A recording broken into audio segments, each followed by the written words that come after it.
यो म्याकडे छ यो मनकोट होइन म्याकडे छ मनपाङ है टप्पर झुक्किनु होला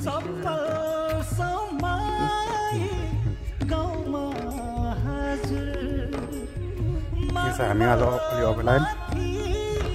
तपाईँले यो पहिलो घाम देख्न पाउनुभएको है एकदमै राम्रो ठाउँ थियो यो मनकोट भन्दा केही पनि छैन है तो नमस्ते र स्मार्टको चाहिँ टावर रह्यो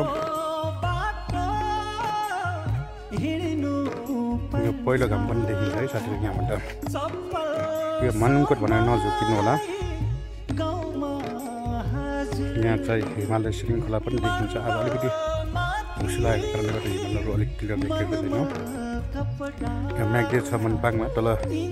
होमस्टेहरू पनि रहेको छ होमस्टेमा बसेर बिहानको पहिलो घाम हेर्न आउनु सक्नुहुनेछ है यो मनपाङ म्याकडे छ मनपाङ